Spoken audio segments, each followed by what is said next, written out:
dandelion salad. You might not think of weeds as dinner, but during the Great Depression, families learned that survival meant looking at the ground differently. And one of the most unexpected meals that kept people alive was a simple bowl of dandelion greens. Dandelions grew wild in backyards, fields, and along fences. Free food in a time when wages vanished and stores had little to offer. For many families, gathering dandelion leaves was a daily ritual. They were washed, tossed with vinegar, maybe a drizzle of bacon fat if any could be spared, and sometimes boiled to soften the bitter flavor. This wasn't fancy cuisine, it was survival on a plate. The popularity of dandelion salad wasn't just about taste, it was about necessity. With vitamins and nutrients hard to come by in the 1930s, these weeds provided a boost of iron, calcium, and vitamin C that children desperately needed. Mothers who once prided themselves on hearty roasts or Sunday pies now turned to the yard for their pantry.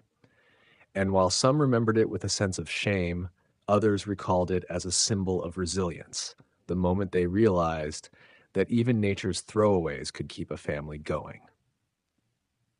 But there was always a twist. For children, the bitterness of the salad was unforgettable. Many who grew up in the Depression say they swore never to eat dandelions again once times improved. What once meant survival became a painful reminder of hardship, and yet for others it carried a kind of nostalgia. A taste of tough times, yes, but also of family pulling together, making the best of what they had, and discovering that survival sometimes meant reimagining the ordinary. From weeds in the yard to a lifeline on the table, dandelion salad captures the spirit of the Depression. Resourcefulness, humility, and the quiet courage to carry on. And it was only the beginning, because as cupboards grew bare, people began combining whatever scraps they could find into something hearty enough to fill a pot. That's how one of the strangest dishes of the era earned its name. Hoover stew. Would you like me to continue straight into section 2 in the same Hoover 2. Hoover stew. When food was scarce and bellies were empty, families needed meals that stretched further than anyone thought possible. That's where Hoover stew came in, a dish that wasn't so much a recipe as it was a survival strategy. Named, not kindly, after President Herbert Hoover, who was widely blamed for the economic collapse, this stew was a way for mothers to keep children fed when there was almost nothing left in the pantry. It usually began with pasta, elbow macaroni or whatever shape was on hand, boiled in a large pot of water. Into that, people tossed sliced hot dogs, canned tomatoes, maybe a handful of beans or corn if they were lucky. It was a mix and match meal, never the same twice and never fancy. But it was warm, filling, and it could stretch to feed a table full of hungry mouths. The genius of Hoover stew wasn't flavor, it was volume. A single package of hot dogs, cut into thin slices, suddenly fed an entire family when bulked up with starch and watered-down tomato sauce.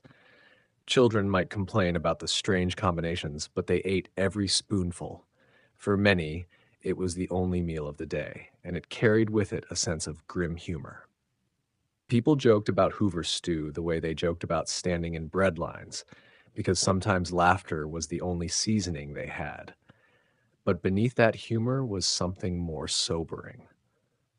Hoover stew was a reminder that American families had gone from Sunday dinners with roasts and pies to a pot of pasta and hot dogs just to keep going. The stew wasn't just food, it was a symbol of resilience and of anger too, at a system that left so many with so little.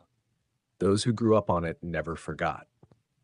Some still recall the smell of canned tomatoes simmering on the stove, the way their mothers carefully stirred the pot, hoping it would be enough.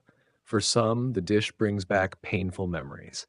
For others, strangely enough, it has become comfort food, a nostalgic reminder of a time when families stuck together, scraping by with what they had.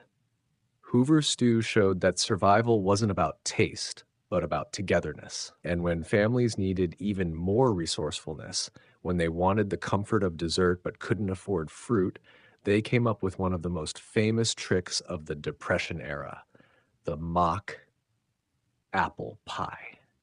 Mock apple pie. Imagine craving the taste of apple pie, the most American of desserts, only to find apples far beyond your reach. During the Great Depression, families who longed for comfort found a way to create sweetness out of nothing, and that invention was called mock apple pie. The trick? There were no apples at all. Instead, the filling was made from soda crackers or Ritz crackers, crumbled and simmered with sugar, cinnamon, and a splash of lemon juice or vinegar. When baked inside a flaky crust, the crackers softened, soaking up the spiced syrup until they looked and even tasted like apples.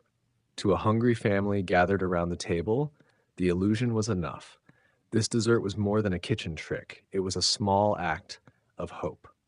At a time when real fruit was too expensive or simply unavailable, mock apple pie gave people the feeling of normalcy. Children could pretend they were eating a treat, just like before the crash. Parents could watch their families smile, even if the sweetness was borrowed from imagination. But there was also an irony here. Ritz crackers, often used in the recipe, were marketed during the Depression as a cheap luxury, a taste of class during hard times. For many households, the box itself was a symbol of stretching pennies as far as they could go. Turning those crackers into something that resembled apple pie was both clever and heartbreaking. Some who lived through those years still speak of mock apple pie with a mix of wonder and sadness. They remember the cinnamon smell drifting from the oven, the way a simple trick of taste could bring joy when joy was scarce. For children, it was magical. For parents, it was a reminder that they had to recreate comfort from scraps, disguising poverty with creativity. The recipe lives on today, not because people need it to survive, but because it captures the spirit of making do. It tells the story of families who refused to give up the traditions of Sunday desserts, even when there was no fruit to be had. Mock apple pie shows us that food is never just about hunger. It's about memory, comfort, and the illusion of normal life. And when cupboards grew even barer, families turned not to desserts, but to humble staples that could be stretched across weeks. The bag of cornmeal in particular became a quiet hero of survival, and from it came a dish that sustained countless families. Cornmeal mush. If there was one staple that quietly held families together during the Great Depression, it was cornmeal. Cheap, widely available, and endlessly versatile, it found its way onto countless kitchen tables, and perhaps no dish was more closely tied to survival than the humble cornmeal mush. It began simply. A bag of cornmeal stirred into boiling water, thickened into a porridge. Eaten hot, it became breakfast. Allowed to cool and solidify, it could be sliced and fried in a pan, served with a drizzle of syrup, or eaten plain as dinner. A single bag could stretch for weeks, filling the stomach even when there was nothing else left in the cupboard. Cornmeal mush was not new. It had roots in Native American cooking and had long been a staple for poor families in rural America. But during the Depression, it became a universal food of survival. In cities and small towns alike, children grew up on bowls of mush, often flavored only with a bit of salt or, if fortune smiled, a splash of milk or sprinkle of sugar. What made cornmeal mush matter was its reliability. In an age when wages had collapsed and meat was rare, cornmeal was cheap enough that nearly every family could afford a bag. Mothers could make it stretch across multiple meals, transforming it from porridge to fried slices, turning the same basic ingredient into something that felt different day by day. It may not have offered variety in flavor, but it gave variety in form. A small psychological lift in a time when sameness felt heavy. The emotional memory of cornmeal mush is complicated. Some who lived through those years look back on it with deep gratitude. It was plain, yes, but it kept them alive. Others cannot bring themselves to eat it again. The sight of that pale porridge brings back the feeling of want, of empty shelves, of a childhood where meals were more about survival than satisfaction. Yet within its simplicity lies a powerful story. how one cheap ingredient became a lifeline for millions.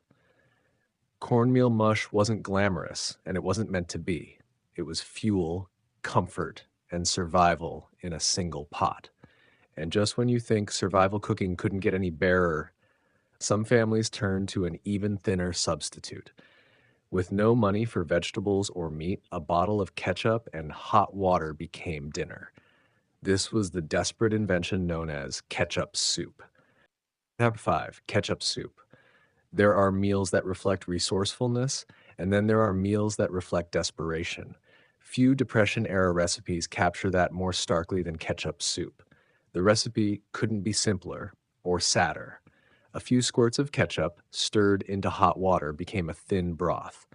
If there was a pat of butter or a sprinkle of salt, it was added for richness. But often it was just ketchup and water, simmered long enough to make it feel like something more than it was. This dish was born out of necessity, especially in cities where fresh produce was scarce and families had little more than condiments left in their pantries. Restaurants, too, sometimes offered ketchup soup as a cheap option for those who could barely pay for a meal. For families, it became a way to trick the stomach into believing it had been fed, stretching hunger into one more day of survival. What made ketchup soup matter wasn't its taste, it was its illusion. Children sipping from chipped bowls could imagine they were eating tomato soup, a small comfort in a world turned upside down. Parents, meanwhile, faced the quiet heartbreak of knowing that their children were dining on condiments. It was a meal that reminded everyone just how far normal life had fallen. The emotional memory of ketchup soup lingers as a symbol of rock bottom. For some who lived through those years, even the smell of ketchup can bring back memories of nights when cupboards were empty and stomachs rumbled. Others remember it with a strange fondness, proof that they endured, that even with nothing, their families found a way to make something. But ketchup soup also speaks to the humor and resilience of the Depression era. People joked about it, gave it nicknames, and passed the recipe along with a wink. In a time of scarcity, laughter often sat side by side with hunger because both were needed to get through. From ketchup and water, we moved to something slightly heartier, though still humble. A dish that became both a home and military staple, filling plates with salt, bread, and comfort. That dish was known, not so politely, as chipped beef on toast, SOS. Nostalgic tone. Answer 6. If you ask anyone who lived through the Depression or who served in the military in those years about chipped beef on toast, you'll often get a smile, a groan, or sometimes both. Known more bluntly by its nickname SOS, which stood for stuff on a shingle or something a little less polite, this dish was salty, filling, and unforgettable. The recipe was straightforward. Dried, salted beef, sometimes called chipped beef, was chopped into pieces and simmered in a simple white gravy made from flour, milk, and fat. Once thickened, the mixture was ladled generously over toasted bread. It was hot, heavy, and briny enough to make you thirsty for hours. But most importantly, it was cheap, easy to prepare, and able to feed a crowd. This meal gained popularity in Depression households for the same reason it thrived in the U.S. military. It could stretch small amounts of meat into a plate that felt substantial. Bread filled the stomach. Gravy gave the illusion of richness. And even a handful of salty beef scraps could flavor the whole pan. For families who were tired of thin soups and flavorless starches, chipped beef on toast felt almost indulgent. But the emotional reaction to SOS has always been divided. Many children grew up dreading it, the overpowering saltiness, the way the gravy soaked into bread until it turned soggy. Some veterans swore they'd never eat it again after leaving the service, yet others remember it fondly, not just as food, but as a piece of their history. For them, chipped beef on toast was a symbol of resilience, of finding comfort in the cheapest of ingredients, and of learning to make do. The dish survives today in diner menus and cookbooks, often reinvented with fresher ingredients and gentler flavors. But its origins remain rooted in survival, both at home during the Depression and abroad in wartime mess halls. From the salted taste of chipped beef, we move to a meal born from the very idea of waste not, want not, when even potato peels, what most people would throw away, were turned into dinner. That frugal, crunchy creation was fried potato peels. Fried potato peels. During the Great Depression, nothing was wasted. During the Great Depression, nothing was wasted. If you peeled potatoes, even the skins, what most would toss away today, were saved. And from those scraps came a surprisingly popular dish: fried potato peels. The process was simple. Families collected the peels, washed them carefully, and dropped them into a pan of hot fat, lard, drippings, or whatever oil they could get their hands on. With a sprinkle of salt, they crisped into something that resembled chips or fries. Eaten hot, they offered crunch, flavor, and most importantly, calories. Why it mattered was clear. Potatoes were a staple crop, affordable and filling, but families needed to stretch them as far as possible. Using the peels turned what would have been waste into one more meal. Sometimes they were eaten as snacks, other times as side dishes, and in some homes, they were served proudly as the centerpiece of supper. The emotional twist lies in how these humble peels were remembered. For children, they were sometimes a treat, the closest thing to fast food in an era without plenty. The sizzling sound in the pan, the salty crunch brought a moment of joy in otherwise lean days. But for adults, it was a stark reminder of scarcity. Serving peels instead of potatoes meant the family was truly scraping the bottom of the barrel. And yet, the lesson of fried potato peels has endured. What once symbolized poverty later came to be seen as ingenuity. Today, chefs sometimes serve roasted potato skins as appetizers, never realizing they are echoing a Depression-era survival tactic. What was once born of necessity now shows up as rustic comfort food. From discarded scraps turned into meals, we move to something that gave families nourishment without the usual staples. A loaf of bread baked without eggs, without milk, and sometimes without sugar. Yet it became a household favorite. That Depression invention was known as peanut butter bread. Peanut butter bread. Bread was the heart of the American table, but during the Great Depression, staples like eggs, milk, and butter were often too costly or simply unavailable. Families had to get creative, and one of the most beloved solutions was peanut butter bread. This loaf was remarkable not for what it had, but for what it left out. There were no eggs to bind it, no milk to soften it, and no butter to enrich it. Instead, flour, baking powder, and a generous scoop of peanut butter came together in the oven to create a dense, filling bread. The peanut butter provided both protein and fat, making it hearty enough to stand on its own, whether eaten plain, toasted, or spread with jelly if a family could spare it. What made peanut butter bread matter was its balance of practicality and comfort. At a time when meat was rare, peanut butter was an affordable source of protein that didn't spoil quickly. Turning it into bread stretched that value even further, creating a loaf that could feed a family for several meals. And unlike thin stews or watered down broths, peanut butter bread felt substantial. It was something you could hold in your hand, slice, and share, a reminder of normalcy. The emotional twist comes from memory.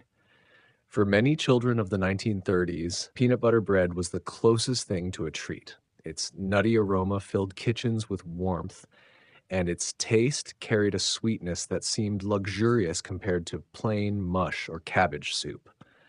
Some who grew up with it later revived the recipe, baking it not from necessity, but from nostalgia.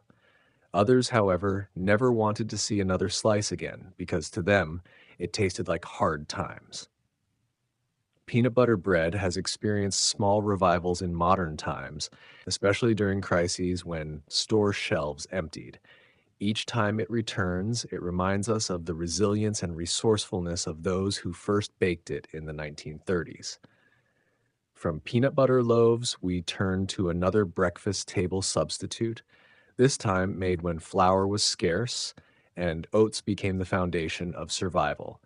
Families learned to turn them into hearty flapjacks, known simply as oatmeal pancakes. Oatmeal pancakes breakfast was often the most difficult meal during the Great Depression. Famine to start the day with something filling, but staples like flour, eggs, and milk were expensive and scarce. That's when oats, cheap, hearty, and easy to find, stepped in. From them came a simple yet beloved invention: oatmeal pancakes. Mothers would take rolled oats, sometimes soaked overnight, and mix them with just enough flour, baking soda, and water to create a batter. If they had an egg, it went in. If not, the pancakes were fried up anyway, sometimes with nothing more than a bit of lard or grease scraped from the bottom of a pan. They were rougher and heartier than the soft flapjacks we know today, but they kept children full until supper. Why oatmeal pancakes mattered is simple. They stretched food supplies.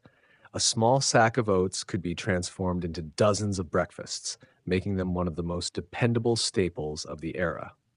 And unlike thin soups or plain mush, pancakes gave the feeling of abundance. Stacked on a plate, golden and warm, they looked like a feast even when they were made from scraps. For children, oatmeal pancakes carried emotional weight.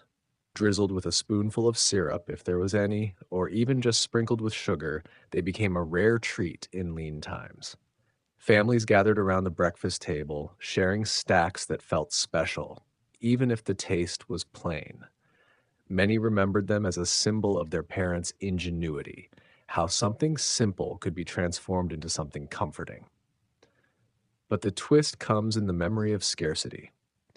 For some, the chewy, dense texture of oatmeal pancakes became associated with hunger, a constant reminder that even breakfast was pared down to the bare minimum. For others, they represented resilience, a way families adapted to survive without losing the ritual of morning meals. Today, oatmeal pancakes are celebrated as a healthy alternative, appearing on modern menus and in cookbooks. Few realize that what is now praised as a wholesome choice was once a necessity born from empty cupboards. From the warmth of pancakes, we move back into the world of dessert, where creativity turned sour into sweet. When lemons were too costly, families turned to the vinegar bottle, crafting a pie that shocked many with its taste. This Depression creation was known as vinegar pie. 10. Vinegar pie. When fruit was out of reach, families had to find a way to bring sweetness to the table. Lemons, in particular, were a luxury many could no longer afford, yet people longed for the bright tang of lemon pie. Out of that longing came one of the most surprising desserts of the Depression era: vinegar pie. The idea was as clever as it was desperate. A splash of vinegar, mixed with sugar, butter, and flour, created a custard-like filling that mimicked the tart bite of lemon. Poured into a simple pie crust and baked, it set into a dessert that looked and tasted close enough to the real thing to fool hungry families. Served warm or cold, it carried a sharpness that reminded people of fruit pies they once knew. Why vinegar pie mattered was not just about flavor, it was about comfort. At a time when luxury foods were stripped away, this pie gave families a sense of tradition. Holidays, Sunday dinners, and birthdays felt incomplete without dessert, and vinegar pie stepped in to keep those rituals alive. It wasn't about extravagance, it was about preserving the rhythm of family life when everything else felt uncertain. The emotional twist of vinegar pie lies in its dual memory. For some, it was a miracle of resourcefulness, the fact that something so simple could taste so satisfying. For others, it was a bittersweet reminder that their mothers had to use vinegar instead of lemons, a symbol of just how lean the times were. Children often remembered the surprise, the first bite sharper than expected, yet strangely comforting. Today, vinegar pie survives as part of heritage recipes, baked by those who want to remember the ingenuity of Depression kitchens. Few realize that behind its tart flavor lies a story of resilience. of women determined to put dessert on the table no matter the cost. From the sweetness of vinegar pie, we return to the savory side of survival, where families turned to parts of the animal that were once overlooked. When prime cuts of meat were out of reach, organ meats stepped in, and perhaps no dish symbolized this more than liver and onions. For many families during the Great Depression, a steak dinner was nothing more than a memory. Prime cuts of beef were far too costly, but butchers still had something to sell: organ meats. And from those overlooked cuts came one of the most iconic survival meals of the era: liver and onions. Liver was cheap, packed with iron and protein, and often one of the only affordable options at the meat counter. Mothers would slice it thin, dredge it lightly in flour, and fry it in a hot pan with onions. The onions, caramelized and sweet, were meant to soften the strong, bitter flavor of the liver. When served over potatoes or bread, it made a meal that could stretch a small purchase into something hearty. Why it mattered was simple. Organ meats were nutrient dense, and in a time when malnutrition was a serious risk, liver provided strength. Children who might have otherwise gone without meat entirely were at least getting some form of protein. For many households, liver became the only beef they could afford. But the emotional twist of liver and onions lingers in memory. Some children hated it: smell, the taste, the texture, and swore they would never touch it again once times improved. Others grew to appreciate it, even craving it as adults, not for the flavor alone, but for the reminder of their mother's cooking, of kitchens where frugality met determination. It was a dish tied deeply to both gratitude and resistance. Even today, liver and onions sparks debate. To some, it's comfort food, a reminder of resilience. To others, it's a bitter memory of hardship. Either way, it stands as proof that families found sustenance in places they once overlooked, turning necessity into nourishment. From the skillet of liver and onions, we move to the simmering pot of another survival classic, one that stretched a single vegetable into meal after meal, a dish that warmed countless homes with its simplicity: cabbage soup. There was one pot that never seemed to leave the stovetop during the Great Depression, and inside it almost always held cabbage soup. At first glance, it was nothing more than water, chopped cabbage, and whatever scraps a family could spare. But in reality, this humble pot was a symbol of survival. Cabbage was cheap, hearty, and available in nearly every corner of America. It grew in gardens, it lasted in cellars, and when simmered long enough, it became the base for a meal that could feed an entire family for pennies. For many households, cabbage soup wasn't just dinner, it was breakfast and lunch too. Mothers stretched it across multiple days, thinning it with water when the pot ran low. A single head of cabbage might be shared by 6 mouths, with the hope that a slice of potato, a stray carrot, or if fortune smiled, a bone for flavor, could add depth to the broth. The soup carried more than just sustenance.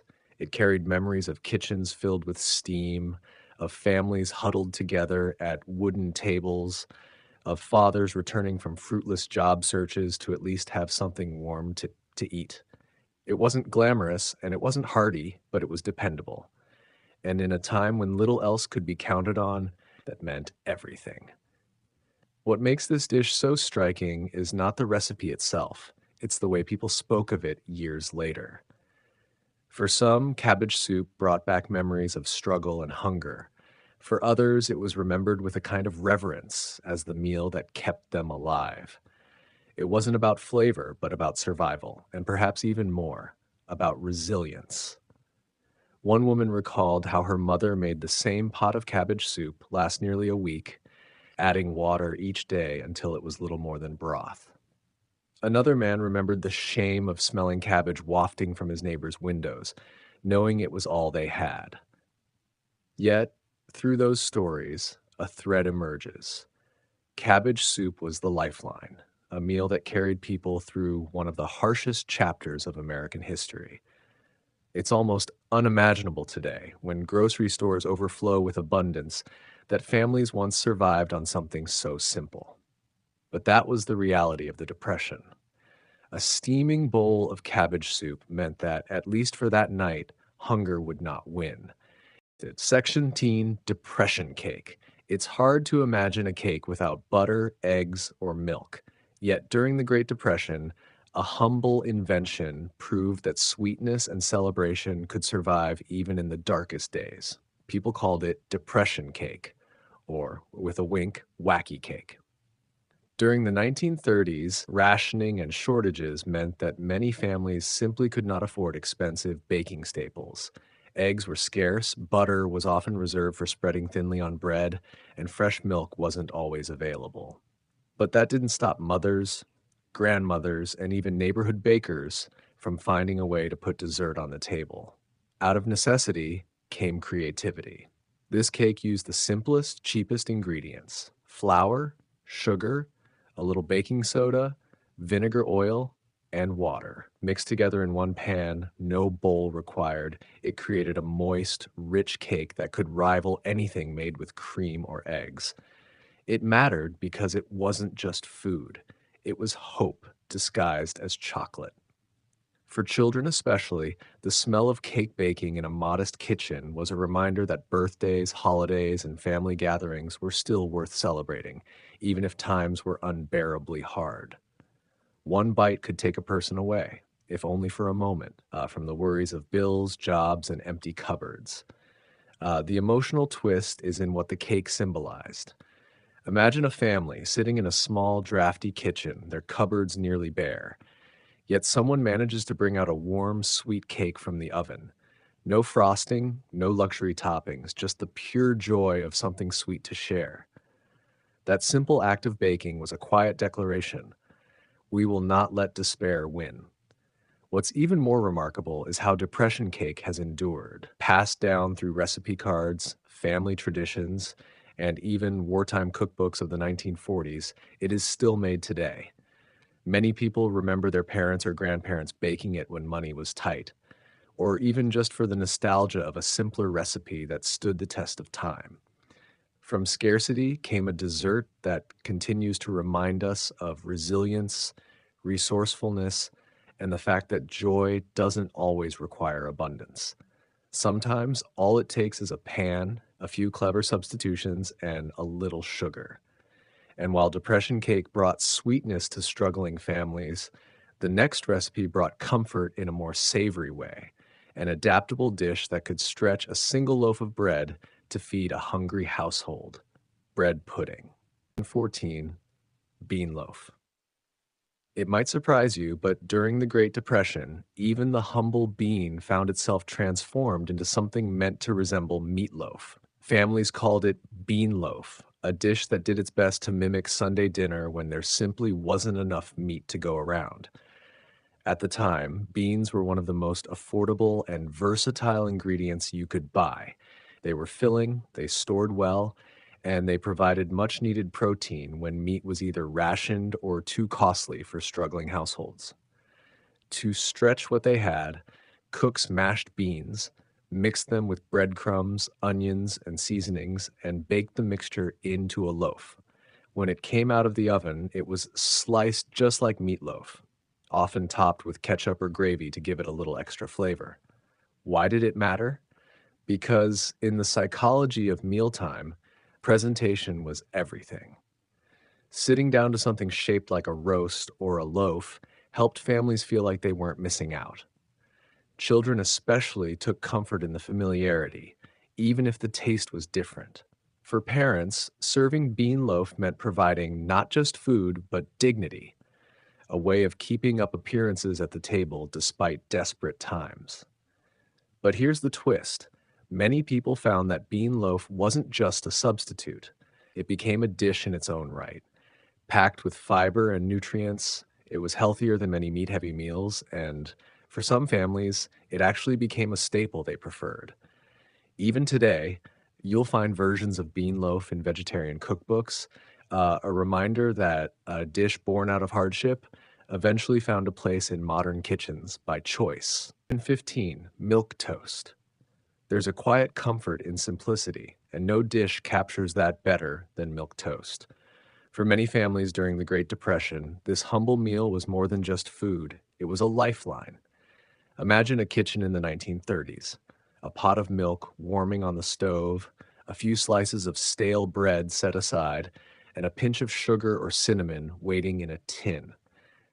It wasn't glamorous, it wasn't filling by modern standards, but it was something warm, something gentle, and something that reminded people they could still create a sense of home, even in the hardest of times. Milk toast had roots long before the Depression. It was once a dish fed to the sick or children in the late 19th and early 20th centuries, considered light and easy to digest. But in the 1930s, it took on new meaning. Families struggling to make ends meet found it to be a reliable fallback. Bread was cheap, milk was often stretched with water, and sugar, while rationed in some households, could be sprinkled sparingly. It wasn't just food, it was a way to make a meager breakfast feel like a treat, or to fill the gap when supper had little else to offer. The emotional core of milk toast lies in its softness, its warmth. For many children, this was a memory tied not to hunger, but to comfort. Mothers or grandmothers would prepare it as a way to soothe, to remind their families that even when the cupboards looked bare, love could still be served at the table. There's something almost heartbreaking about the image, a bowl of soggy bread floating in sweetened milk, carrying with it both the weight of poverty and the tenderness of survival. Why it mattered was simple. It stretched ingredients in a time when nothing could be wasted. Even stale bread had value. Even watered down milk could nourish. And when you put them together, they created something that didn't feel like scraps. It felt like a real meal, one you could sit down to with a spoon and a moment of peace. Today, milk toast has all but disappeared from American kitchens, but in old cookbooks, in the fading memories of Depression-era families, it remains a quiet symbol of survival and resilience. It shows us that food is never just about taste. It's about comfort, about dignity, and about creating small joys in dark times. And with milk toast, we close our journey through the foods that carried families through the Great Depression.